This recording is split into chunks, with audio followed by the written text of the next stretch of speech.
আম্মা কি বই পড়ছেন? প্রহ্লাদ মহারাজের দিব্য উপদেশ। কি বলেছে একটা দুটো বলুন, এখানে কি বলা আছে? বলেছে ভগবান শ্রীকৃষ্ণই হলো সর্বপ্রধান দেবতা, উনি সবার উপরে।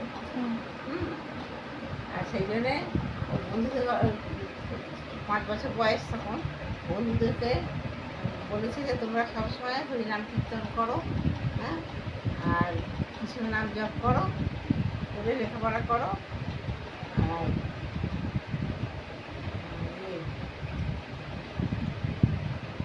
তুমি কৌমার শৈশব অবস্থা থেকে কৃষ্ণ ভাবনার শিক্ষা লাভ করা উচিত।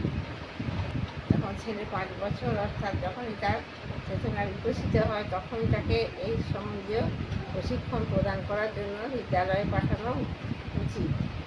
আচ্ছা, তো 5 বছর বয়সের পর থেকে স্কুলে পাঠানো উচিত নাকি?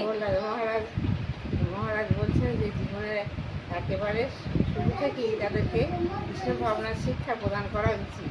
5 বছর বয়স থেকে 15 বছর বয়স পর্যন্ত সমস্ত সময় মূল্যবান। যে কোনো ছেলেকে কৃষ্ণ ভাবনা নিতে প্রশিক্ষিত করা যেতে পারে এবং এই ব্যাপারে সে দক্ষ হয়ে ওঠে।